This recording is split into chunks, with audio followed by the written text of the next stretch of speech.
Hello दोस्तों, Indian economy and Indian financial system के इस लेक्चर में आप सभी का स्वागत है। As you know, this lecture is part of the 25 lecture series जहाँ पर हम completely I and I F S for the jab exam पूरा का पूरा डिस्कस कर रहे हैं।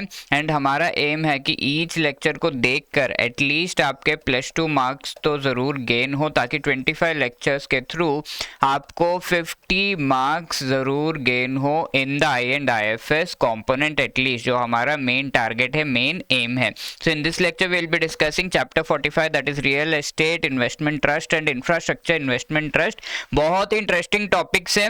ऑल्दो 43 44 पिछले के कुछ chapters not so much interesting, but 45 is a very interesting topic. इससे कुछ क्वेश्चंस एग्जाम में पूछे भी गए हैं and we will see those questions also. We will also discuss a few questions during the session and let me tell you many जो हमारे दोस्त हैं उन सभी ने बहुत ही अच्छे तरीके से इन सेशंस को देखा है and they have benefited from this. भाविंदर, Nagarjuna, अगम, विष्णु, अनिल, अथर, विकास, पवन, प्रवीण, नवी हो गए, सूरज, कार्तिकेय, सुमनजीत, श्री कृष्णा, जय, सागर, Dalip, Himanshi, अनुराजेश, कैबल्य, Deepak, Kishore, right? So everybody has benefited. So you also should watch these sessions not just for now. अगर आप अगले बार भी अगर ये एग्जाम दे रहे हो, these sessions are really helpful. And if you are giving the exam right now in October, बहुत ही कम time बचा है, so we have come up with this live crash course जहाँ पर आई एंड आई एफ एस के पूरे component को, क्योंकि बहुत कम टाइम बचा है, काफी सारे चैप्टर्स 3-3 घंटे के लेक्चर्स के थ्रू हम पूरा का पूरा कंपोनेंट डिस्कस कर रहे हैं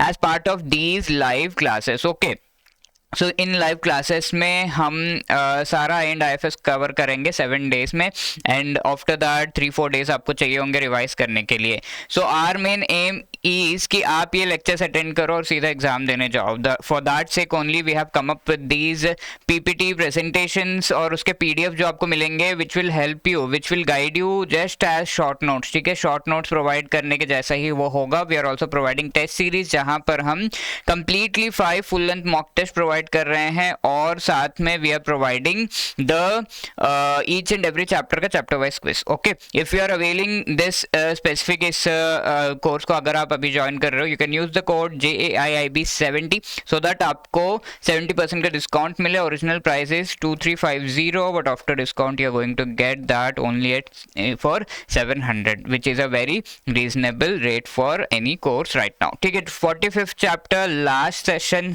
डे 25 है ये, and I hope you all are ready to experience and know something new related to rates and InvITs. ठीक है, तो एक आधा सवाल इससे आ गया था इन द एग्जाम, तो बहुत ज़्यादा इंपॉर्टेंट तो नहीं, बट येस थोड़ा इंटरेस्टिंग था चैप्टर है, सो पढ़ने में आसानी होगी। अगर 1-2-3 सवाल भी आ गए एग्जाम में, that will benefit us. So that is why छोटा जो है length of the video will be small, एक ही चैप्टर है, so that is going to be really helpful and this lecture that is why is going to be really important for you.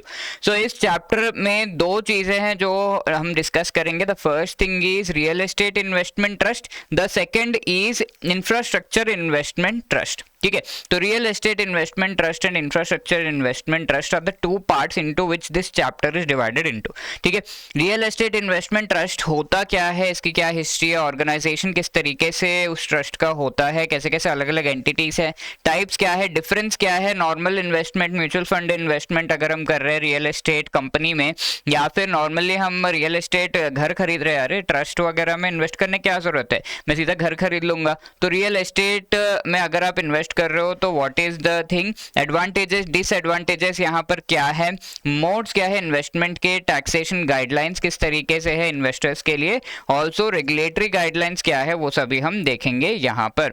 ठीक है, तो the next thing to discuss in line is InvITs. तो InvITs का meaning क्या है, organization कैसा है, what is the rational behind InvITs, क्यों इसको एस्टैब्लिश किया गया है, we will also talk about the advantages, disadvantages, types, revenue model क्या है, taxation. ठीक है, देखने में बहुत सारी चीजें हैं, but it is really simple. Okay, we'll discuss these things really quick and in a very fun and exciting manner. ठीक है, तो सबसे पहली बात, let's say there is an investment. What is the meaning of real estate investment trust? तो before beginning let me tell you कि real estate जो यहाँ पर word है, we have an idea on that कि जब भी हम हाउसेस प्रॉपर्टी को खरीदने बेचने की बात करते हैं, we are talking about real estate. तो रियल एस्टेट्स की जब हम बात कर रहे हैं, बहुत ही ज़्यादा ल्यूक्रेटिव कई बार होता है हाउसिंग प्रॉपर्टी वगैरह में पैसे लगाना. कई बार ऐसा भी होता है कि लेट्स से आपने एक प्रॉपर्टी खरीदी, घर खरीदा, और ये लेट्स से 10 lakhs में आपने खरीदा, and after 1 or 2 days also if you sell at least 10.5 lakhs में कोई खरीदने के लिए रेडी होगा. So you are just gaining 50,000 investing and then selling. Although ये ढूंढना और ट्रस्ट वगैरह जनरेट करना फटाफट से, documentation, that is difficult, but then you can generate huge amount of money by doing this, by investing in this. ठीक है, तो ये चीज़ें हो सकती हैं. एंड कई बार अगर आपका जो घर है, आप जो प्रॉपर्टी खरीद रहे हो, वो अगर बहुत ही प्राइम लोकेशन में है, तो you will get very high rental income here. Rents आपको जो मिल रहे हैं वो काफ़ी हाई होगा, so that is going to benefit. ठीक है, तो इस तरीके से अगर देखा जाए तो real estate looks very lucrative as far as investment is concern. तो इस वजह से हम इन्वेस्ट करना चाहते हैं. लेकिन यार आज के डेट में अगर कहीं भी इन्वेस्ट करना है तो 30 to 40 lakhs का जो मनी है वो लग जाता है. तो दैट इज वाई ये थोड़ा सा डिफिकल्ट हो जाता है हमारे लिए कि हम रियल एस्टेट में इस तरीके से इन्वेस्ट करें. Okay, so that is why we have to be really careful before investing. इतना पैसा जुटाना भी हमारे लिए डिफिकल्ट होता है. तो क्या कोई अल्टरनेटिव है जिसका हम यूज कर सकते हैं so as to invest, and that alternative is the real estate investment fund trust. Okay, so let us say there is this investor. तो वो इन्वेस्टर कह रहा है I want to invest in the real estate. तो इस investor के point of view को देखते हैं. रियल एस्टेट सेक्टर में इन्वेस्ट करना है इसे, तो व्हाट आर द ऑप्शंस जो इसके पास हैं. सबसे पहला ऑप्शन है कि करो इन्वेस्ट, प्रॉपर्टी खरीदो फटाफट से, तो buy the property. But property खरीदने में are there any disadvantages, advantages क्या है हम देख लेते हैं. So there are disadvantages in buying the property in comparison to REIT या फिर म्यूचुअल फंड. ठीक है, तो पहला ऑप्शन हमने देख लिया. दूसरे तीसरे ऑप्शन को जब हम देखेंगे तो हमें लगेगा अरे प्रॉपर्टी खरीदना तो उतना ज़्यादा सही चीज़, सही डिसीजन नहीं है. Why is it so? Because property खरीदने के लिए बहुत लार्ज अमाउंट ऑफ इन्वेस्टमेंट चाहिए. आजकल के डेट में अच्छी खासी प्रॉपर्टी अच्छी जगह पर 1 करोड़ तो बिगिनिंग होगा, करोड़ों में होती है प्रॉपर्टी, राइट. तो काफ़ी ज़्यादा आपको इनिशियल इन्वेस्टमेंट लगाना पड़ेगा. ऑल्दो ऑफ कोर्स वो प्रॉपर्टी आपकी होगी, that is a very good feeling, but yes property में जस्ट आप इन्वेस्ट करके पैसे अगर कमाना चाहते हो तो एकदम अपफ्रंट प्रॉपर्टी खरीदना is not the good option. The other disadvantage is, एक तो आपने खरीदा, दूसरा आपको उसको मैनेज करना होगा. बहुत सारे कॉस्ट होते हैं यहाँ पर. एक तो आपको मैनेज करना होगा with respect to government rules and regulations, taxes pay करने होंगे. द अदर थिंग इज, अगर आप इसे रेंट पे दे रहे हो तो you have to interact with the tenants, नए टेनेंट्स को ढूंढना है, बहुत सारी चीज़ें हैं, और वो जब आप कहो तब खाली कर दे, आप एक्सपेंशन करना चाहते हो, देयर आर वेरियस थिंग्स. तो buying property is not the best option. Do we have any other option? क्या हमारे पास कोई और ऑप्शन भी है? जी हाँ है. ओके, तो ये कह रहे हैं कि नहीं नहीं भाई प्रॉपर्टी तो नहीं खरीदूंगा मैं, but I want to invest in the real estate sector because काफ़ी ज़्यादा यहाँ पर प्रॉफिट्स मुझे दिखते हैं. तो the other option is invest करो स्टॉक्स में, शेयर्स में, जो रियल एस्टेट कंपनीज हैं. तो रियल एस्टेट कंपनीज के जो स्टॉक्स एंड शेयर्स है उसमें इन्वेस्ट कर लो. रियल एस्टेट कंपनीज जो बिल्डिंग्स वगैरह बनाते हैं एंड देन उसको रेंट पे देते हैं, उसके रेंटल्स उनको मिलते हैं. तो कई प्राइम लोकेशंस में एज आई सेड बहुत ही हाई रेंट्स जो है मिलते हैं.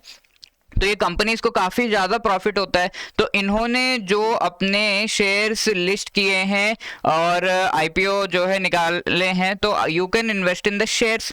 या तो आप शेयर्स में इन्वेस्ट कर सकते हो, या तो इन कंपनीज के कॉर्पोरेट बॉन्ड्स होंगे, right. I hope by now you have an idea on the shares and bonds, तो आप बॉन्ड्स में इन्वेस्ट कर सकते हो क्योंकि इन कंपनीज का जो प्रॉफिट है काफी हाई होता है। शेयर्स एंड कॉर्पोरेट बॉन्ड्स में भी आपका प्रॉफिट काफी हाई आपको मिलता है। Okay, so that is the thing. तो this can be done where you have invested in the stocks of these real estate companies, right? या तो शेयर्स में या तो आप इन्वेस्ट कर रहे हो in the bonds. But this also has certain disadvantages. पहला तो मार्केट रिस्क होता है। आपने ये पैसे जब लगाए हैं तो बहुत सारे लोग पैसे लगा रहे हैं, अलग अलग तरीके से हेजिंग ये वो कर रहे हैं, तो मार्केट रिस्क होता है कि शेयर्स या ये जो बॉन्ड्स है उनके जो प्राइसेस है ऊपर नीचे हो और प्रॉफिट जो है डिस्ट्रीब्यूट हो रहे हैं तो प्रॉफिट भी ऊपर नीचे हो। तो वी नो कि मार्केट काफी बार काफी वॉलेटाइल होता है, तो there is risk. Also volatility, जिस तरीके से मैंने कहा, मोस्टली ये जो शेयर्स होते हैं रियल एस्टेट कंपनीज के शेयर्स होते हैं वो स्मॉल या मिड कैप के होते हैं, ठीक है? कैप का मीनिंग हमने म्यूचुअल फंड जब हम डिस्कस कर रहे थे देन वी हैव सीन, ठीक है? तो ये shares and corporate bonds again इनको जो है म्यूचुअल फंड्स भी कहा जाता है, ठीक है? म्यूचुअल फंड्स भी हो सकते हैं जो कि सिर्फ रियल एस्टेट में इन्वेस्ट कर रहे हो, राइट? तो ये कॉम्बिनेशन ऑफ शेयर्स बॉन्ड्स उसमें इन्वेस्ट कर रहे होंगे, that can also be the option, ठीक है? तो यहाँ पर स्मॉल कैप या बिग कैप जो है उसमें ही उसके वैसे ही होते हैं मोस्टली रियल एस्टेट के जो शेयर्स एंड स्टॉक्स है। तो स्मॉल कैप का मतलब है कि काफी कैपिटलाइजेशन जो है वो सर्टेन लेवल से कम है, सर्टेन अमाउंट से कम है, then we call it small cap. Mid cap का मतलब है और जो है स्मॉल कैप से थोड़ा सा हाई है। तो ये सारे गाइडलाइन सेबी ने दे रखे हैं। कैपिटलाइजेशन का मतलब है जो भी शेयर का ईच शेयर का वैल्यू है that being multiplied with the number of shares, ठीक है? तो जब हम ये करेंगे we'll get the value of capitalisation of the shares, ठीक है?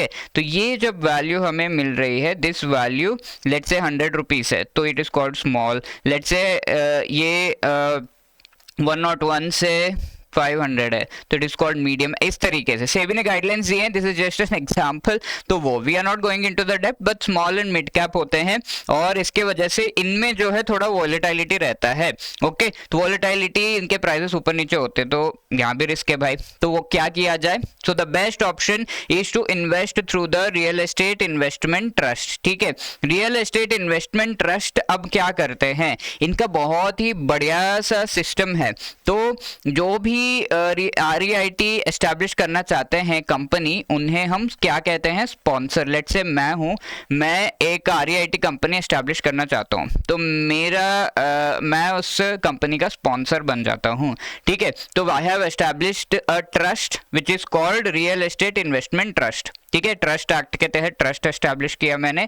और ये ट्रस्ट एक्चुअली क्या करेगी, ये ट्रस्ट जो भी स्पॉन्सर है, ये स्पॉन्सर एक्चुअली कोई लेट्स से कोई पर्टिकुलर प्रॉपर्टी है उसे खरीदना चाहता है, तो ये ओनली 20% उसका मनी देगा, बाकी 80% ये ट्रस्ट के थ्रू उठाए हुए जो पैसे हैं उनसे जुटा कर पैसे देगा। तो ये ट्रस्ट क्या करेगा, अलग अलग लोगों से, आपसे, आपके बगल वाले से और भी बहुत सारे लोगों से ये पैसे लेगा। ओके, तो इस तरीके से बहुत सारे लोगों से जब पैसे लिए जाते हैं that is called a mutual fund. तो it is like a mutual fund और ये लिस्टेड इन्वेस्टमेंट होगा। ये जो कंपनी स्पॉन्सर होगी दैट विल बी लिस्टेड, ये ट्रस्ट जो है रेट जो है दैट विल बी लिस्टेड, ठीक है? तो ये सारे पैसे इस तरीके से पूल किए जाते हैं, 1 2 3 4 5 एंटिटीज से ये सारे पैसे पूल किए जाते हैं। ये पैसों से आपका ये वाला 80% वाला कॉम्पोनेंट जो है वो आएगा। Is that very clear? तो यहाँ पर रेट को एस्टैब्लिश किया जा रहा है बाय द स्पॉन्सर। स्पॉन्सर 20%, 20-25% इतना देता है। विल सी द नॉर्म्स आगे जाकर, बट आइडिया इज दैट कि स्पॉन्सर ये एस्टैब्लिश कर रहा है तो 20-25% जो है इस पर्टिकुलर हाउस में ये पैसे लगा रहे हैं प्रॉपर्टी में। अब बाकी रेट से आ रहे हैं। अब यहाँ पर प्रॉफिट कैसे होगा, इन्होंने पैसे जो दे रखे हैं उन्हें प्रॉफिट कैसे होगा? तो जो भी ये रेट बहुत ही अच्छे इलाके में लेट से ये है जो प्रॉपर्टी खरीदा है, तो इस पर रेंट जो आता है वो एक्चुअली प्रॉफिट बनता है। तो रेंट से ये स्पॉन्सर को पैसे जा रहे हैं एंड ऑल्सो रेट को पैसे जा रहा है। अब ये रेट जो है इन सभी को डिस्ट्रीब्यूट करेगा, ये सारा जो रेंट का मनी है। Okay, rent and various other kinds of money हो सकता है, लीज हो सकता है, लीज रेंटल्स हो सकते हैं, बहुत कुछ हो सकता है। तो इस तरीके से ये प्रॉपर्टी जब ओन करते हैं उसे जब रेंट पे या लीज पे दिया जाता है, उसके जो पैसे आते हैं दैट बिकम्स द मनी। तो इन अ वे हम ओनर बन जाते हैं, पार्ट ओनर बन जाते हैं उस पर्टिकुलर प्रॉपर्टी का, इवन दो हम पूरी की पूरी प्रॉपर्टी नहीं ओन कर रहे, जस्ट अ पार्ट ओन कर रहे हैं। ठीक है, 500 रुपए, एक्चुअली 15,000 रुपए is the minimum limit, and ये 15,000 रुपए देकर आप इनविट के एक यूनिट में इन्वेस्ट कर सकते हो। तो 15,000 दे के you can earn from the rentals. ठीक है, तो that is the thing, investment इस तरीके से की जा रही है। You are owning that particular property and you are even not even required to maintain the property. ठीक है, आपको मेंटेन करने की जरूरत नहीं, कुछ नहीं, रेट देखेगा सारा, स्पॉन्सर देखेगा सारा। ठीक है, मेंटेन करने की बिल्कुल जरूरत नहीं है, कोई किसी भी तरह से टेनेंट को ढूंढना ये वो कुछ नहीं जरूरत है, आप बस बैठ के पैसे दे दिए आपने, आपको प्रॉफिट्स मिलते रहेंगे। तो देयर आर एडवांटेजेस ही एडवांटेजेस है इसमें। पहला एडवांटेज की मिनिमम इंस्टॉलमेंट, स्मॉल इंस्टॉलमेंट 15,000 रुपए का देना है आपको, ये नॉर्म्स जो है सेबी के द्वारा दिए गए हैं। There is no need to manage the property, यहाँ पर आपको मैनेज करना पड़ रहा है, यहाँ पर तो आपका मार्केट रिस्क है, बट यहाँ पर आपको प्रॉपर्टी को मैनेज नहीं करना, बैठे रहना है और फिर पैसे आपको मिलते रहेंगे। So isn't it very lucrative, isn't it very attractive to buy a REIT instead of anything else? Yes. तो the second thing is InvIT. तो ये तो हो गया प्रॉपर्टी, हाउस प्रॉपर्टी की जो बात है वो। अगर कोई इंफ्रास्ट्रक्चर एस्टैब्लिश किया जा रहा है, फॉर एग्जाम्पल रोड जो है एस्टैब्लिश किया जा रहा है, तो रोड एस्टैब्लिशमेंट में let's say again there is a sponsor, और ये स्पॉन्सर जो है 20% पैसे लगा रहा है, और फिर उसने एक और ट्रस्ट एस्टैब्लिश किया है जिसे हम इंफ्रास्ट्रक्चर इन्वेस्टमेंट ट्रस्ट कहते हैं। This is called an इनविट। ठीक है, अब ये इनविट क्या होगा? इनविट इज गोइंग टू पे the 80% cost of that particular thing. ठीक है, तो 80% कॉस्ट इनविट पे कर रहा है, एंड इनविट इस तरीके से सेम मेथड है, जैसे रेट है वैसे ही इनविट भी होता है, एंड सारा मनी जो है पूल होता है, और फिर ये रोड से जो टोल है, टोल से जो पैसे आ रहे हैं वो स्पॉन्सर को थोड़ा जा रहा है, थोड़ा पैसा जा रहा है टू द इनविट, और फिर वो डिविडेंड्स जो है मिलते हैं। तो दैट इज द थिंग। अब यहाँ पर कुछ नॉर्म्स है जो हमें ध्यान में रखने होंगे। सबसे पहली बात तो ये कि जो भी कंपनी ये ट्रस्ट एस्टैब्लिश कर रहे हैं, जैसे स्पॉन्सर है जो ट्रस्ट एस्टैब्लिश कर रहा है, तो इस पर्टिकुलर स्पॉन्सर को इनविट के लिए ट्रस्ट एस्टैब्लिश करना पड़ेगा, पहली बात, और उसे इसके लिए सबसे पहले एक ट्रस्टी को एस्टैब्लिश करना पड़ेगा। ट्रस्ट एस्टैब्लिश किया प्लस एक ट्रस्टी एस्टैब्लिश करना होगा। तो ये ट्रस्टी इस ट्रस्ट के, अब स्पॉन्सर बैठ के इसके सारे एक्टिविटीज नहीं देखेगा, तो ट्रस्टी जो है इस ट्रस्ट के सारे एक्टिविटीज को देखेगा, ओवरसी करेगा, पैसे कैसे आ रहे हैं, रिटर्न्स कैसे आ रहे हैं, जिसको जाना चाहिए जा रहा है, यानी एवरीथिंग।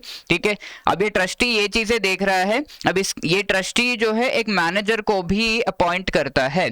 ये मैनेजर का काम क्या है? ये सारी चीजें मैनेज कर रहा है, ये कहाँ कहाँ कौन कौन से प्रॉपर्टी में इन्वेस्ट करना है, कैसे कैसे ये चीज करनी है, क्या सिर्फ ये प्रॉपर्टी में इन्वेस्ट करना काफी है, can we invest in something else also, ये सारी चीजें सोचना और सारे चीजों को मैनेज करना वो काम मैनेजर का है। ट्रस्टी ओवरसी करता है, manager is upfront going in managing everything, investment decisions भी लेता है। ठीक है, और जब ये ट्रस्ट रजिस्टर्ड होगा देन इट कैन फंक्शन। ठीक है, तो ये चीजें हैं। ट्रस्टी क्या करता है? सारे के सारे जो एसेट्स है उन्हें ट्रस्टी के अंडर जो है होल्ड किया जाता है, और इसके साथ साथ इस ईच एंड एवरी जो प्रोजेक्ट है, ईच एंड एवरी प्रोजेक्ट से रिलेटेड एक एसपीवी, स्पेशल पर्पस व्हीकल को एस्टैब्लिश किया जाता है। क्या है ये स्पेशल पर्पस व्हीकल?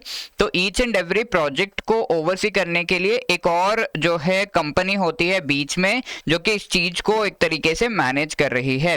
तो प्रोजेक्ट नंबर 1 के लिए SPV 1, then let's say sponsor ने एक और प्रॉपर्टी में इन्वेस्ट किया है, या फिर एक और प्रोजेक्ट में इन्वेस्ट किया है, अगर वो इनविट है तो इसके लिए SPV 2 को एस्टैब्लिश किया जाएगा। तो इस तरीके से ईच एंड एवरी प्रोजेक्ट के लिए एक स्पेशल पर्पस व्हीकल, एक कंपनी होती है, वो we will talk about it later on, तो इसको एस्टैब्लिश किया जाता है। So that is the thing with respect to REIT. Features क्या है? रेट्स जो है मैनेज रियल एस्टेट एसेट्स को मैनेज करते हैं, इनकम जनरेट किया जाता है, 80% of the portfolio of REIT should be invested in completed and rent generating properties. तो यहाँ पर जो भी इन्वेस्टमेंट है वो किया जा सकता है अलग अलग टाइप की प्रॉपर्टीज में। एक तो जो कंप्लीटेड नहीं है उसमें किया जा सकता है, ऑल्सो कंप्लीटेड और अच्छे से रेंट जो जनरेट कर रहा है ऐसे प्रॉपर्टीज में किया जा सकता है। तो ये कहा कि 80% जो है वो कंप्लीटेड प्रोजेक्ट्स में आपको करना है। ठीक है, ऑलरेडी अंडर कंस्ट्रक्शन प्रोजेक्ट्स में आप नहीं इन्वेस्ट करोगे, क्योंकि वहां से इमीडिएटली रिटर्न्स नहीं मिलेंगे, एंड दैट कैन जो पीपल इन्वेस्ट कर रहे हैं, इन्वेस्टर्स को के लिए वो नुकसान जो है पहुंचा सकता है। अब ये जो इन्वेस्टमेंट किया जा रहा है, all kinds of income generating properties, residence, office, hotels, इन सभी में इन्वेस्ट किया जा सकता है। मेनली लोग इंटरेस्टेड होते हैं ऑफिस स्पेस में। ऑफिस स्पेस में ऑफिस वाले जो होते हैं उनका हाई प्रॉफिट्स होते हैं and they are ready to give high rents, ठीक है। तो इस वजह से ये काफ़ी अट्रैक्टिव होता है। What is the history? 1960s में यूएसए में ये शुरू किया गया था। उनकी एक एक्ट थी cigar excise tax extension act, इसके तहत इन्होंने ये रेट का जो बिजनेस है वो शुरू किया था। अब 2007 में इंडिया में जो है ये शुरू हुआ था और 2007 में सेबी ने अलाउ कर दिया था कि ये चीज़ें कर सकते हैं। फर्स्ट इंडियन रेट कंपनी जो है वो एम्बेसी रेट नाम से है। अब ऑर्गेनाइजेशन कैसा है? एक स्पेशल पर्पस व्हीकल एस्टैब्लिश किया जाता है। डोमेस्टिक कंपनी होती है जो रियल एस्टेट के एसेट्स को होल्ड करती है। एक स्पेसिफिक प्रोजेक्ट, एक स्पेसिफिक इन्वेस्टमेंट, एक स्पेसिफिक जो प्रॉपर्टी है उससे रिलेटेड रियल एस्टेट एसेट्स को होल्ड करती है और उसे ये जो ट्रस्ट है, ट्रस्टी के under each and every SPV को मॉनिटर करता है। मैनेजर किस किस तरीके से इन्वेस्ट करना है वो देखता है and each and every property से रिलेटेड एसपीवी को एस्टैब्लिश करता है। इक्विटी लिमिट यहाँ पर दी गई है। ट्रस्ट जो है एटलीस्ट 50% ऑफ इक्विटी एसपीवी में उसे होल्ड करना है। तो लेट्स से ये ट्रस्ट एस्टैब्लिश किया और एक प्रॉपर्टी खरीदी, तो एक एसपीवी को बनाया जाएगा, एक कंपनी होगी जिसका काम होगा कि ये सारे एसेट जो है होल्ड करना। अब ये कंपनी में जो शेयर है ट्रस्ट को एटलीस्ट 50% या उससे ज़्यादा का जो मनी या शेयर है वो देना पड़ेगा, यानी कि उसके एस्टेब्लिशमेंट में उतना हेल्प करना पड़ेगा। Only then the SPV will be properly functioning. अब इन्वेस्टमेंट यहाँ पर कौन डिसाइड करता है? मैनेजर डिसाइड करता है। Sale of units through the sale of units publicly जो है स्टॉक मार्केट या फिर किया जाता है, या फिर प्राइवेट इन्वेस्टर्स को, दो तरीके से जो यूनिट्स है उन्हें बेचा जा सकता है। यूनिट्स क्या है यहाँ पर? इनविट यूनिट्स मैंने आपको बताया था ना, जो ये ट्रस्ट है वो म्यूचुअल फंड्स के तरह से ये यूनिट जो है सबको देगा, यानी कि ये ट्रस्ट अलग अलग प्रॉपर्टी में इस रेट ने इन्वेस्ट किया होगा और उसका एक स्कीम, एक यूनिट बना देता है। अब ये यूनिट जो है सभी को इस तरीके से जो भी इन्वेस्ट कर रहे हैं उनको देगा, ठीक है। Just like a mutual fund scheme. Mutual fund में क्या होता है? अलग अलग शेयर्स, बॉन्ड्स, डिबेंचर्स, उसमें इन्वेस्टमेंट होता है। यहाँ पर अलग अलग प्रॉपर्टी में इन्वेस्टमेंट होता है। सिंपल डिफरेंस यहाँ पर, ठीक है। तो ये सारे यूनिट्स या तो जनरल पब्लिक होल्ड कर सकती है, या तो ये सारे यूनिट्स किसी प्राइवेट पर्सन, प्राइवेट प्लेसमेंट की हमने बात की है, प्राइवेट पर्सन को दिया जा सकता है। नेक्स्ट थिंग इज ऑर्गेनाइजेशन में ही what are the benefits? Sponsor जो है जिसने ये सारा खेल शुरू किया उसके लिए क्या बेनिफिट है? तो रियल एस्टेट एसेट से वो मोनेटाइज यानी कि प्रॉफिट कमा सकते हैं। कॉस्ट उनका लो है क्योंकि इन्वेस्टर्स यहाँ पर है 20% खाली, 20 to 20 to 25% खाली वो दे रहे हैं एंड उसके ऊपर वो ओन भी कर रहे हैं and the sponsor is also getting the profit from it. So cost low लग रहा है यहाँ पर। टैक्स ट्रीटमेंट फेवरेबल होता है क्योंकि आगे हम देखेंगे टैक्स का किस तरीके से है। तो dividend distribution tax, capital gains tax में जो है रिलैक्सेशन और कई बार जो है एग्जेम्पशन भी मिलता है। डाइवर्स सोर्सेस ऑफ फंडिंग होते हैं। जो स्पॉन्सर है लेट्स से वो किसी शेयर बॉन्ड में इन्वेस्ट कर रहा है, उसने रियल एस्टेट में भी इन्वेस्टमेंट किया है, तो सोर्सेज ऑफ फंडिंग जो है वो डाइवर्स है इस स्पॉन्सर के। एंड ऑल्सो जो भी प्रोजेक्ट में उसने इन्वेस्ट किया है उसके लिए थ्रू द ट्रस्ट पैसे आ रहे हैं, एक तो स्पॉन्सर दे रहे हैं, एक तो थ्रू द ट्रस्ट आ रहे हैं, तो डाइवर्सिफाई होता है। सोर्सेज जितना डाइवर्सिफाई होंगे उतना जो है सेफ्टी और हेजिंग जो है होती है, सेफ रहता है। Once listed regular source of capital मिलते रहता है उस पर्टिकुलर सेक्टर को। तो अगर लिस्ट हो गया ये पर्टिकुलर जो रेट है वो लिस्ट हो गया, यानी कि स्टॉक एक्सचेंज में लिस्ट अगर हो गया, स्टॉक एक्सचेंज में वो दिख रहा है, कोई भी जनरली पब्लिक या फिर प्राइवेट जो एंटिटीज है वो उसमें इन्वेस्ट कर सकते हैं, तो रेगुलर फ्लो ऑफ मनी जो है वो होते रहता है। क्योंकि ये स्टॉक एक्सचेंज यूनिट्स है तो ये यूनिट्स भी लोग खरीदते बेचते हैं। प्राइमरी मार्केट में तो चलो खरीदा, अब सेकेंडरी मार्केट में भी वो एक दूसरे के बीच में खरीदना बेचना करते हैं based upon the variation in the prices. So regular movement of capital, और यहाँ पर कई बार इस खरीदने बेचने में कैपिटल गेन्स भी काफी होते हैं। ओके, तो वो capital gain sponsor as well as trust को भी होता है and people who have invested उन सभी को मिलता है। इन्वेस्टर के लिए यहाँ पर क्या बेनिफिट है? तो investor without even owning the property, 1 crore की प्रॉपर्टी, 1 करोड़ नहीं दिया, 15,000 देकर भी उस रेंटल में थोड़ा सा पार्ट जो है उसे मिल रहा है, तो वो ओन कर रहा है, प्रॉपर्टी को ओन नहीं कर रहा लेकिन फिर भी उसका प्रॉफिट उसे मिल रहा है। इसके साथ साथ टैक्स नॉर्म्स यहाँ पर काफी फेवरेबल है। For example dividend distribution tax जो है वो कंप्लीटली एग्जेम्प्ट होता है। जो भी आपको डिविडेंड मिल रहा है उस पे एक टैक्स लगता है, पैसे जो मिल रहे हैं, लेट्स से आपने 15,000 खर्च किए, तो 15,000 खर्च करने के बाद अब आपको उसके ऊपर जो भी प्रॉफिट है उसके बेसिस पे डिविडेंड मिलते रहता है, तो उस पर जो टैक्स लगता है इन जनरल वो एग्जेम्प्ट है, यानी कि आपको टैक्स नहीं देना।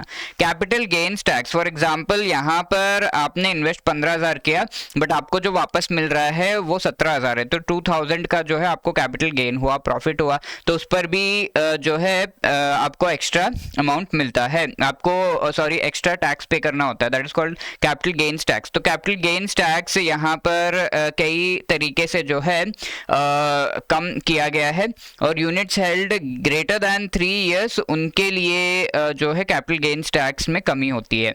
विथ होल्डिंग टैक्स यहाँ पर लगता है 5% for interest income to non residual unit holders के लिए। नॉन रेसिडुअल जो यूनिट होल्डर्स हैं उन पर थोड़ा सा टैक्स लगता है, दैट इज 5% टैक्स, ठीक है। तो यहाँ पर टैक्स नॉर्म जो है फेवरेबल, आगे भी और चीजें हम देखेंगे, so we will get to know. The other thing is ये जो है टाइप्स इसके यहाँ पर हम देख रहे हैं, तो बेस्ड अपॉन द सेक्टर जहाँ पर वो इन्वेस्ट कर रहा है उसके बेसिस पर हम टाइप्स देख सकते हैं। सबसे पहला है रिटेल रेट।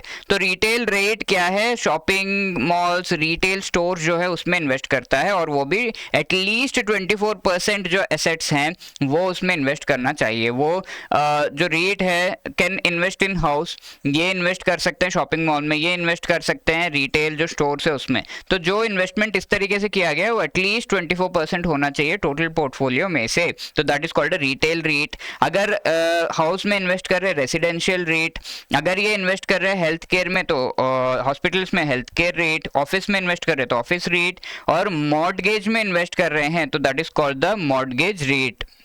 और यहाँ 10% जो है मॉर्टगेज में जब इन्वेस्ट किया जा रहा है तब we call it a mortgage REIT, ठीक है। तो मॉर्टगेज का मतलब क्या है, suppose you want to buy a house, तो आप लोन लेते हो and then you are buying the house, so that is called mortgage. तो इस तरीके से जो लिया हुआ है प्रॉपर्टी खरीदी हुई है, that is called the mortgage. तो उसमें जो भी टोटल आपका पोर्टफोलियो उसमें से एटलीस्ट 10% अगर आप मॉर्टगेज में दे रहे हो, 10% मॉर्टगेज में आप लगा रहे हो पैसे, that is called mortgage REIT, ठीक है। Types of based on funding किस तरीके से है, एक तो ये हो सकता है कि इक्विटी रेट, जहां पर रेट का जो भी ओनर है, एक्चुअली जो स्पॉन्सर है और रेट जो है वो ओनर बन जाता है, ठीक है, that is the owner, and rent जो मिल रहा है उससे प्रॉफिट कमाता है। तो एक प्रॉपर्टी है, इस प्रॉपर्टी को स्पॉन्सर प्लस जो ट्रस्ट है वो मिलके ओन करते हैं, 20% ये 80% टोटली ओन करते हैं इसे, तो that is called equity rate, ठीक है। तो ओन करते हैं एंड देन उससे रेंट का जो प्रॉफिट आ रहा है वो ये स्पॉन्सर एंड ट्रस्ट में बढ़ जाता है, that is called equity rate. अब यहाँ पर मॉर्टगेज रेट हो सकता है जहाँ पर ये जो प्रॉपर्टी है इसका ओनर नहीं है हम, जो ट्रस्ट है एंड स्पॉन्सर है वो इस प्रॉपर्टी के ओनर नहीं है, इन्होंने क्या किया हुआ है, इन्होंने लोन लिया हुआ है, लोन लेकर इन्होंने ये प्रॉपर्टी खरीदी नहीं, अभी तो उनके नाम नहीं होगा जब तक कि पूरा लोन ले चुका देंगे, तो ये प्रॉपर्टी इन्होंने ली। अब ये प्रॉपर्टी लेने के बाद धीरे धीरे ये जो इस पे से रेंट मिल रहा है उस रेंट को इस लोन को चुकाने के लिए एंड अपना प्रॉफिट के लिए यूज कर रहे हैं। लेट्स से इन्होंने लोन लिया और इंटरेस्ट इन्हें 100 रुपीज देना पड़ रहा है एवरी मंथ, इनको रेंट मिल रहा है 150 रुपीज, तो इनका प्रॉफिट कितना हुआ, 50 रुपीज प्रॉफिट हो रहा है ना, तो इसे हम नेट इंटरेस्ट मार्जिन कहते हैं, which is the difference of the profit minus loan interest, ठीक है। लोन का जो इंटरेस्ट अमाउंट है एंड जो प्रॉफिट हो रहा है पर मंथ और या फिर जो भी पीरियोडिकली है उसका डिफरेंस होता है नेट इंटरेस्ट मार्जिन, तो 50, ठीक है, मॉर्टगेज रेट। अब हाइब्रिड रेट क्या होता है, दोनों ही चीजों में किसी ने इन्वेस्ट कर रखा है, mortgage as well as equity REIT, then that is called hybrid REIT, ठीक है। तो I hope these things are clear here. Now moving on to the difference between REIT and real estate mutual funds में क्या difference है। तो हमने देखा था, एक तो आप इस तरीके से रेट एस्टैब्लिश कर सकते हो, तो उसमें क्या होता है, आपने प्रॉपर्टी खरीदी, एक स्पॉन्सर है, ट्रस्ट है, दोनों ने मिलके ये प्रॉपर्टी खरीदी, 20% ओनरशिप इसके पास है, let's say example example 80% trust के पास। अब ये भी हो सकता है कि आप डायरेक्टली किसी कंपनी या फिर एक म्यूचुअल फंड में इन्वेस्ट करो जो कि कंप्लीटली हाउसिंग कंपनीज में खाली इन्वेस्ट करती है, रियल एस्टेट कंपनीज में खाली इन्वेस्ट करती है।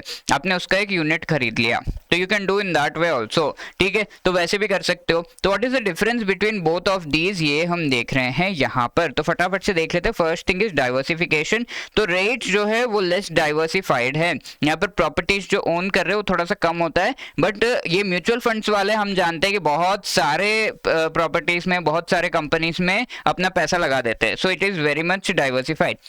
एक्सपर्ट डिसीजन थोड़ा कम मिलता है, रेट्स में थोड़ा कम एक्सपर्ट्स होते हैं, प्रोफेशनली काम किया जाता है लेकिन एक्सपर्ट्स कम होते हैं यहाँ पर प्रोफेशनल्स जो है कंप्लीटली इसको मैनेज करते हैं, तो एक्सपर्ट डिसीजन आपको मिलता है रेट्स में, यानी कि और ज़्यादा सोच समझ के बहुत अच्छे से सारा चीज़ जो है कैलकुलेट करके जो रियल एस्टेट म्यूचुअल फंड है उसमें पैसे लगाए जाते हैं इन the real estate properties. Inflation का क्या इफेक्ट है यहाँ पर? इन्फ्लेशन से क्या होता है, जो हाउस के प्राइजेस हैं एंड रेंट है वो सब बढ़ जाता है, ठीक है। वो बढ़ने पे होता ये है कि आपको ज़्यादा रेंट मिलता है, बट इन्फ्लेशन से जो मार्केट है उसमें पेसिमिस्टिक थॉट्स जो है आ जाते हैं। इट डिपेंड्स, अगर पेसिमिस्टिक थॉट्स आ गए तो लोग ज़्यादा इन्वेस्ट नहीं कर रहे हैं, खुद के लिए पैसे नहीं, इन्वेस्टमेंट कहाँ करेंगे।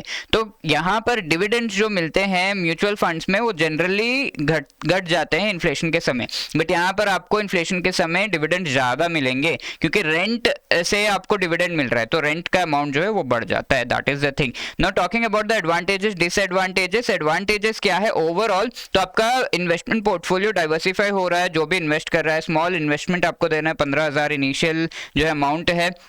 प्रोफेशनली ये सारा कुछ मैनेज हो रहा है। रेगुलर इनकम, तो जो भी ट्रस्ट है, ट्रस्ट को जो भी इनकम आ रहा है उसमें से कंपलसरीली ट्रस्ट को 90% या उससे ज़्यादा का इनकम जो है, जो जिन्होंने भी इन्वेस्टर्स ने इन्वेस्ट किया है उनको देना होता है।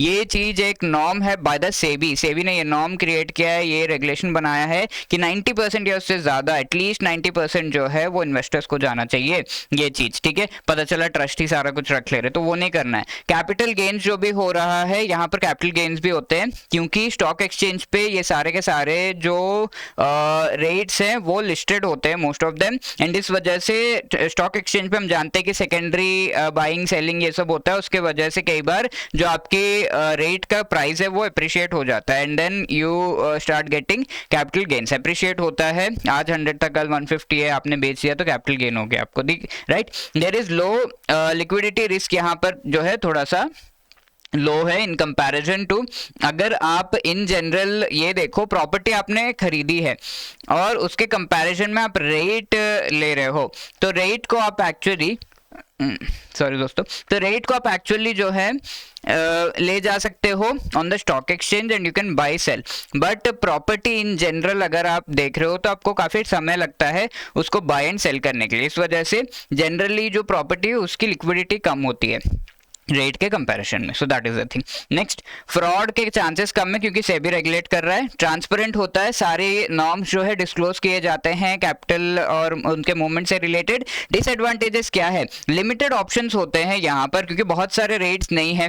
जैसे सेकेंडरी मार्केट में जाकर आप बेचना चाहोगे किसी को, आपको अगर मैं पूछूं अभी कि आपको रेट खरीदना है क्या, तो आप सोचा रहे क्या रेट क्या होता है, क्यों खरीदूं मैं, तो बहुत ज़्यादा जो है अवेयरनेस नहीं है, एंड ऑल्सो पीपल जो है बाय सेल नहीं करते ज़्यादा। शेयर अगर मैं पूछूं तो yes you have awareness, but rate से रिलेटेड ज़्यादा नहीं है, तो लिक्विडिटी कम है इस वजह से, दैट वी कैन से, ठीक है। लिमिटेड, बहुत कम रेट्स है, एक तो ऑप्शंस कम है, रेट्स जो एस्टैब्लिश्ड है वो कम है, और इनको खरीदने बेचने वाले भी कम है, तो लिक्विडिटी भी कम है। I hope that is very clear. Now let's finally just have a look at the comparison. अब ये चीज़ें आपको बहुत अच्छे से समझ में आ रही होंगी इतना सब कुछ सुनने के बाद, कि अगर हम कंपेयर करेंगे इनको, रेट्स को कंपेयर करें तो क्या तरीका है? एक तो आप डायरेक्टली प्रॉपर्टी खरीद सकते हो, डायरेक्ट प्रॉपर्टी ओनरशिप। दूसरा आप क्या कर सकते हो? शेयर्स में इन्वेस्ट कर सकते हो हाउसिंग कंपनीज के। तीसरा बॉन्ड्स में इन्वेस्ट कर सकते हो हाउसिंग कंपनीज के, shares, equity, bond, corporate bonds में आपने इन्वेस्ट किया। या फिर आप रेट खरीद सकते हो। There are 4 things. तो टाइप ऑफ इन्वेस्टमेंट यूनिट्स में किया जाता है, इन्वेस्टमेंट फिजिकल एसेट में, यहाँ पर लिस्टेड कंपनी के शेयर्स में, यहाँ पर debt instrument that is bonds में जो है इन्वेस्ट किया जाता है। I hope this is very clear. Pay out किस तरीके से होता है? Majority of taxable income paid to unit holders, तो 90% जो है यूनिट होल्डर्स को ही दे दिया जाता है। डायरेक्ट ओनरशिप में आपको जो है मेजॉरिटी ऑफ इनकम ओनर को मिल जाता है। ऑब्वियसली जो भी इनकम आपको मिल जाता है अपार्ट फ्रॉम लोन इंटरेस्ट वगैरह जो है उससे आपका जो इनकम है कम हो रहा हो। डिस्क्रिशनरी डिविडेंड, जो भी कंपनी का प्रॉफिट इतना हुआ है तो उसका कितना परसेंटेज डिविडेंड्स देना है to the people who have invested, वो चीज जो है क्लियर नहीं होती है, and that is based upon the decision of the directors of the housing company, real estate company. यहाँ पर फिक्स्ड पे आउट होता है क्योंकि बॉन्ड्स में हमें पता है। इन्वेस्टमेंट स्ट्रैटेजी कैसी है? फोकस्ड होता है, यहाँ पर डायरेक्ट प्रॉपर्टी ओनरशिप में भी फोकस्ड होता है। एंड रियल एस्टेट कंपनी की अगर हम बात करें तो इन्वेस्टमेंट चॉइसेस यहाँ पर कंपनी का बोर्ड डिसाइड करता है, ठीक है। रियल एस्टेट कंपनी जो भी पैसे आए हैं, लोगों ने पैसे दिए हैं इक्विटी के थ्रू, उसे कैसे यूज करना है, कैसे इन्वेस्ट करना है, कैसे यूज करना है, ये सब कंपनी का डिसीजन है। यहाँ पर काफी फोकस्ड, आपने जो है प्रॉपर्टी खरीद लिया, आपको पता है कि रेंट से आपको पेमेंट होगा, यहाँ पर भी प्रॉपर्टी खरीदी, रेंट से आपको पेमेंट मिलेगा एंड देन डिविडेंड मिलेंगे। इन्वेस्टमेंट चॉइसेस यहाँ पर अगेन कंपनी बोर्ड डिसाइड करता है। लिक्विडिटी कैसी है? लिक्विड है, रेट्स ठीक है, ठीक ठाक लिक्विड है। ये इलिक्विड है, आप प्रॉपर्टी घर खरीदते हो तो फटाफट से इमीडिएटली मैं बेच दूं, नहीं होगा, टाइम लगेगा थोड़ा सा, आपको 2-3 महीने तो लगेंगे ही लगेंगे। ये भी लिक्विड है जो इक्विटी है। And bonds are low liquid, ठीक है, एक तो वो बॉन्ड है, दूसरा यहाँ पर फिक्स्ड आपको जो है चीजें होती हैं। तीसरी चीज ये कि ये एक हाउसिंग कंपनी है तो बहुत ज्यादा अवेयरनेस नहीं। डाइवर्सिफिकेशन की अगर हम बात करें तो पोर्टफोलियो रेट में डाइवर्सिफाइड है। कॉन्सेंट्रेशन, यानी कि आप सिर्फ एक प्रॉपर्टी में इन्वेस्ट कर सकते हो तो कॉन्सेंट्रेशन रिस्क होता है, यानी कि वो प्रॉपर्टी के प्राइसेस अगर घट रहे हैं तो आपको जो है लॉस हो जाएगा। बट यहाँ पर पोर्टफोलियो डाइवर्सिफाइड है, बहुत सारे प्रॉपर्टी में आपके पैसे लगे, एक का कम हुआ दूसरा का बढ़ा तो आपको वैसे फर्क नहीं पड़ेगा, ये भी डाइवर्सिफाइड है। यहाँ पर बॉन्ड्स भी कॉन्सेंट्रेटेड होते हैं, यानी कि कंपनी का जिस तरीके से प्रॉफिट लॉस, अगर लेट से लॉस हो गया तो बॉन्ड्स के जो पैसे हैं वो देने का बहुत ज़्यादा बोझ हो जाता है, दे रहे नहीं दे रहे ऐसा हो जाता है। तो यहाँ पर रिस्क क्या से रिलेटेड अगर हम बात करें तो लो रिस्क होता है रेट्स में।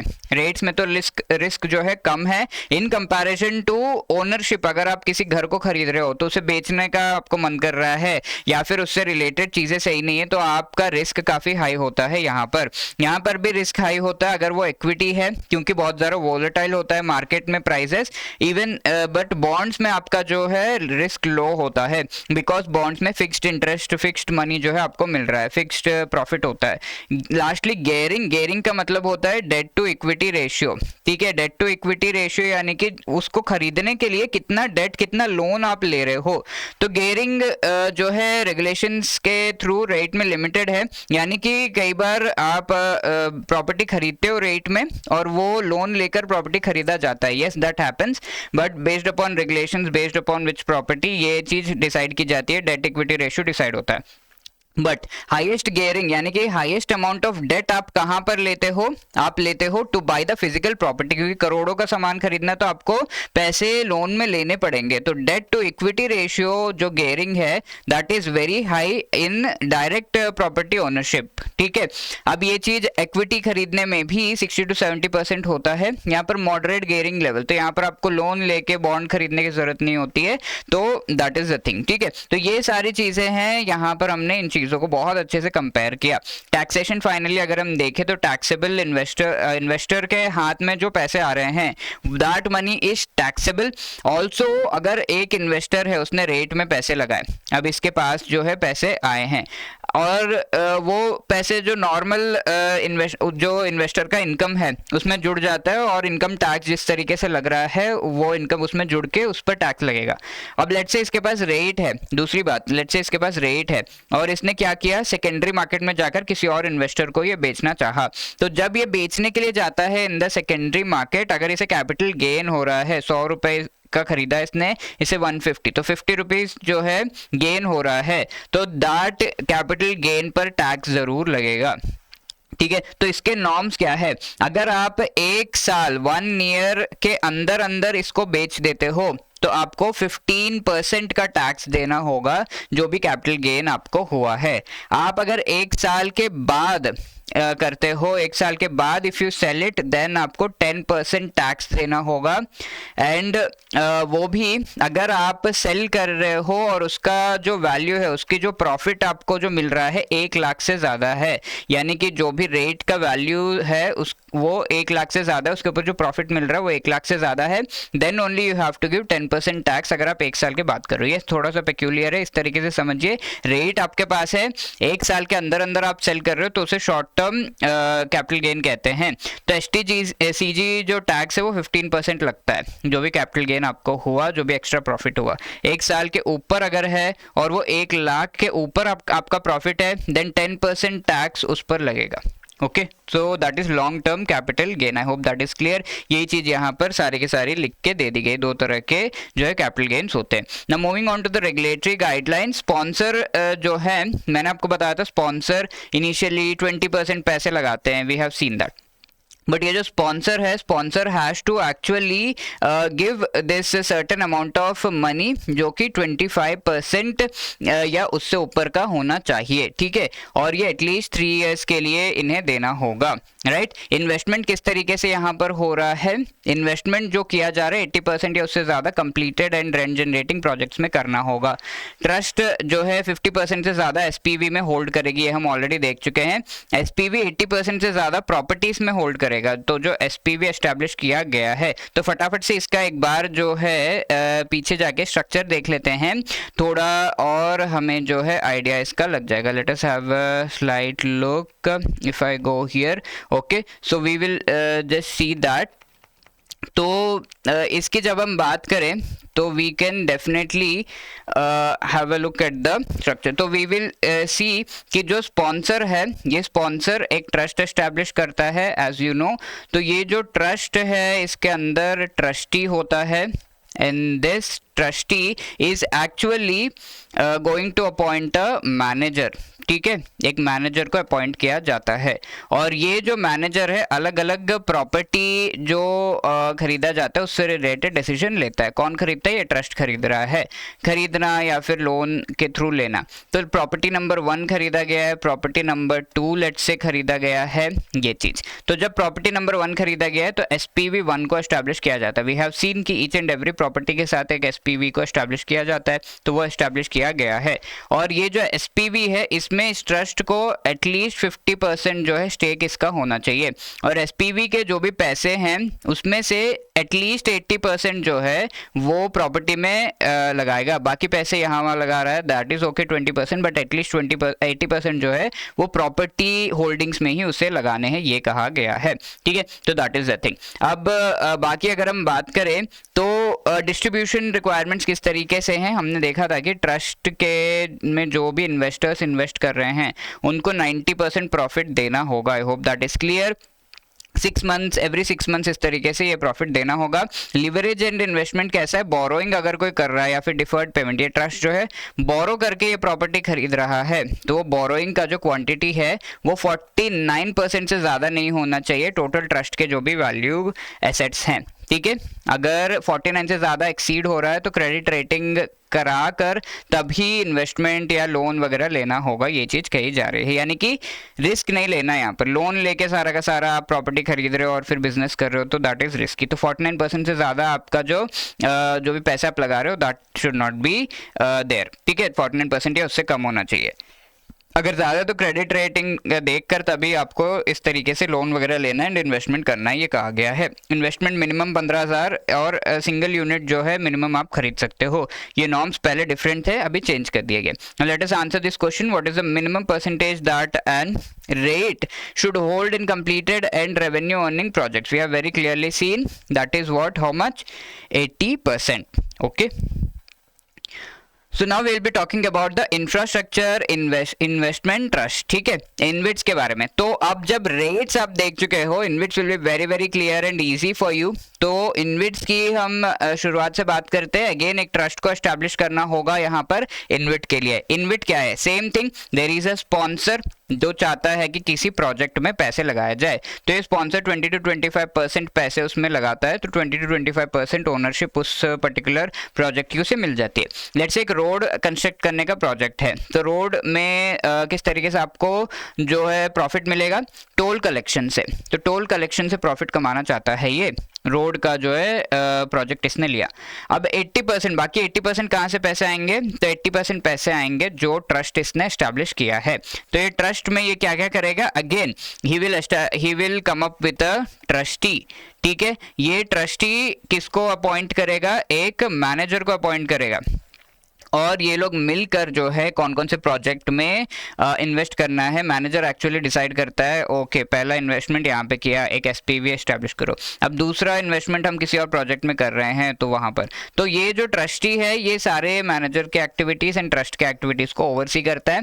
सारे जो एसेट्स हैं ये सारे आ रहे हैं, इससे जो प्रॉफिट आ रहा है उस सब को भी ओवरसी करता है। तो दैट इज द थिंग। इस तरीके से ट्रस्ट को एस्टैब्लिश किया हमने। I hope that is very clear. Trust act 1882 के तहत एंड सेबी के जो रेगुलेशंस के तहत इन्हें रेगुलेट किया जा रहा है।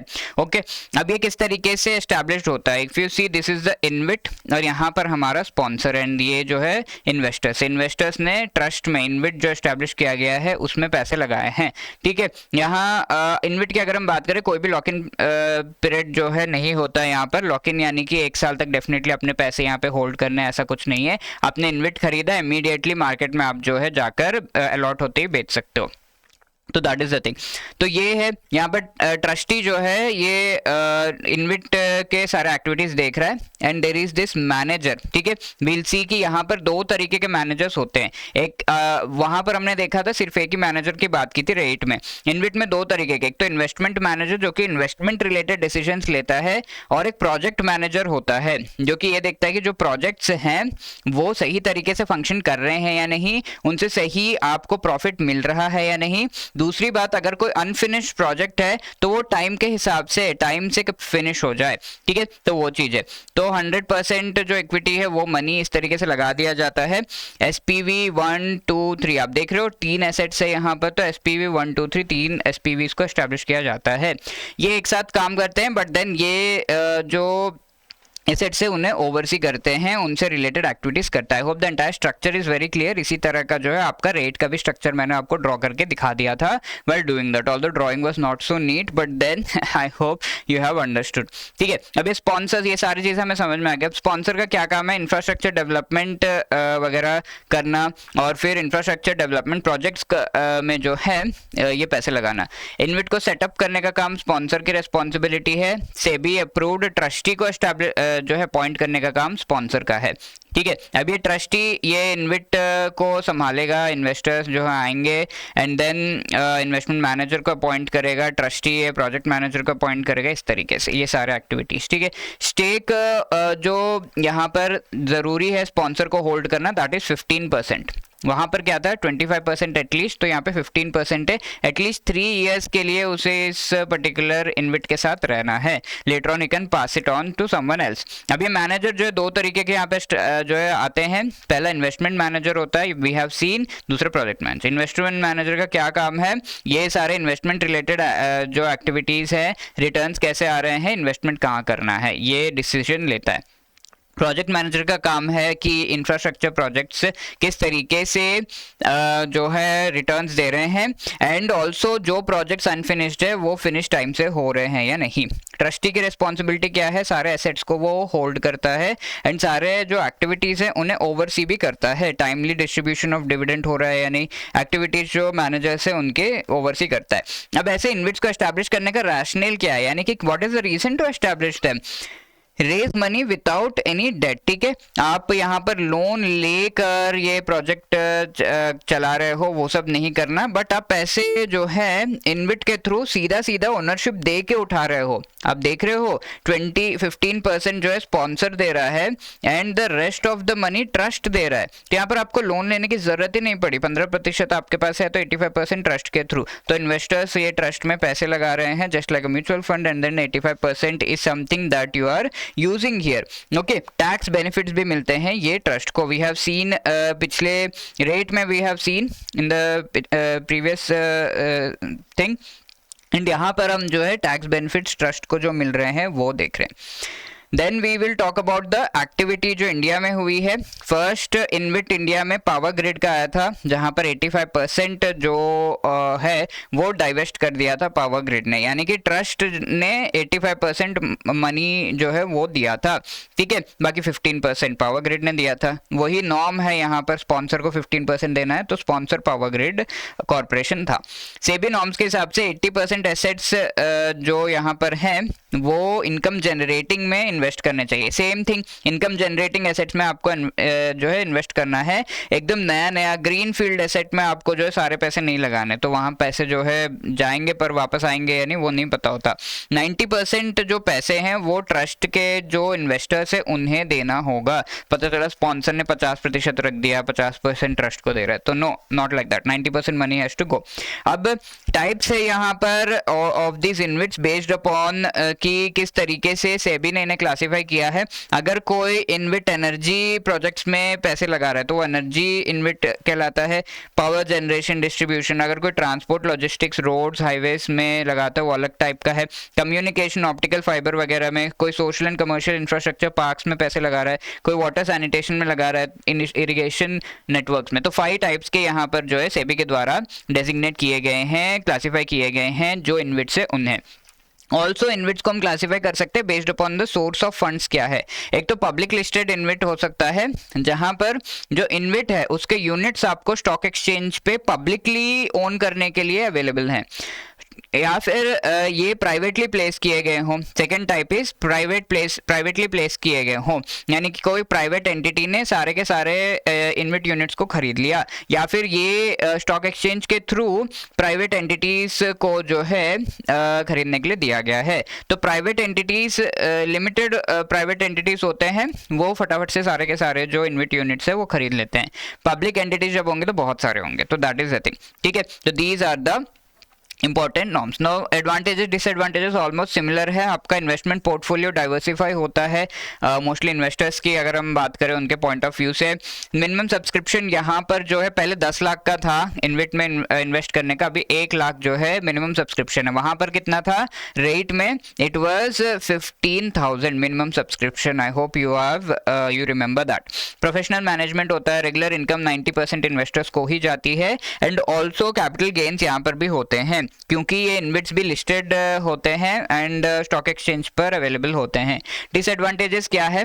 अगर लेट्स से इंफ्रास्ट्रक्चर में हमेशा ही, इंफ्रास्ट्रक्चर एस्टैब्लिशमेंट में हमेशा ही डिसएडवांटेजेस होते हैं, क्योंकि गवर्नमेंट के रेगुलेशंस रूल्स अगर चेंज हो गए तो इंफ्रास्ट्रक्चर और जो अलग अलग टैरिफ्स है, फॉर एग्जांपल टोल है, टोल के थ्रू आपको जो है यहाँ पर प्रॉफिट हो रहा है। लेट्स से गवर्नमेंट बहुत ज़्यादा वेलफेयर करने लगी है एंड टोल का जो प्राइस है वो कम कर दिया। टोल का प्राइस कम करने पे गवर्नमेंट के द्वारा आपको भी कम करना होगा, तो आपका प्रॉफिट घटेगा। तो गवर्नमेंट के रूल्स के हिसाब से आपका प्रॉफिट जो है इरोड हो सकता है। और कई बार यूसेज में वेरिएशन जब होता है then also, for example Covid के टाइम पे ये जो टोल्स है उनका यूज़ हो रहा था क्या? You yourself have an idea कि टोल्स तो यूज ही नहीं हो रहे थे बिकॉज लोग आ जा नहीं रहे थे। 1-2 साल तक ऐसे ही था। तो अगर आपने इनविट में पैसे लगाए थे उस समय तो भाई गए आपके पैसे, राइट?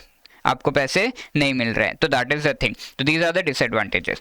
सो हाउ, किस तरीके से ये जो रेवेन्यू है वो होता है, कैसे ये पैसे जाते हैं टू द इनविट होल्डर्स, ये चीज हम यहाँ पर फटाफट से देख लेते हैं। एक कैश फ्लो यहाँ पर दिया हुआ है, जो रेवेन्यू जाता है टू द इनविट होल्डर्स उसे हम नेट डिस्ट्रीब्यूटेबल कैश फ्लो कहते हैं। तो कैश फ्लो जो भी एसपीवीज पे रिसीव हो रहा है, वो डिविडेंड्स जो रिसीव हो रहे हैं, ये सारे के सारे जो है यहाँ पर ऐड किए जा रहे हैं। उसमें से हम चीज़ों को सब्ट्रैक्ट कर रहे हैं, दैट जो भी इनविट के फीस हैं, इनकम टैक्स देना पड़ रहा है, एक्सटर्नल डेट वगैरह, ठीक है। तो इस तरीके से नेट डिस्ट्रीब्यूटेबल जो टैक्स फ्लो है वो यहाँ पर आप देख रहे हो। तो मोटा मोटा ये चीज़ है कि जितना प्रॉफिट हुआ उसमें से जो आपके एक्सपेंसेस और बाकी चीज़ें हैं उनको सब्ट्रैक्ट करके जो भी नेट है उसको इन्वेस्टर्स को देना। तो that is the thing. Next है यहाँ पर टैक्सेशन जो इन्वेस्टमेंट पे है वो भी देख लेते हैं। This is also same rates, अगर आपको याद है तो इन्विट्स भी आपको समझ में आ गया है, ठीक है। जो भी टैक्स पैसे मिल रहे हैं, अगर आप एक इन्वेस्टर हो, आपने इन्वेस्ट कर रखा है इन्विट्स में, तो जो भी आपको यहाँ पर प्रॉफिट हो रहा है उस प्रॉफिट के थ्रू यू कैन से कि आपको जितना भी आपका इनकम है उस इनकम में वो प्रॉफिट ऐड हो जाता है, ठीक है। That profit gets added and later on आपको जो भी इनकम टैक्स ब्रैकेट में आप फॉल कर रहे हो उस इनकम के वजह से आपको उस तरीके से टैक्स देना होगा। तो taxable in the hands of investor IT slabs के हिसाब से। एंड ऑल्सो यहाँ पर भी आपको short term and long term capital gains मिल रहे हैं। तो शॉर्ट टर्म कैपिटल गेन्स इस बार क्या है, 3 इयर्स का है। एक्चुअली जो रेट्स है उसमें भी this has got changed, but book में सिंस 1 ईयर दिया हुआ, we are going through the same thing. REITs में भी 3 इयर्स हो गए। तो इन्विट्स में क्या है, 3 इयर्स का लिमिट है, यानी कि if you are buying a InvIT उसको आप 3 साल तक अपने पास रखते हो, ठीक है। 3 साल के अंदर अगर आप इस इन्विट को इस तरीके से बेचते हो, अगर 3 साल के अंदर you are selling you have an InvIT and 3 साल के अंदर आप इस इन्विट को जो है बेच दे रहे हो, तो आपको 15% टैक्स देना पड़ेगा on whatever you are selling and whatever capital gain आपको मिल रहा है, ठीक है।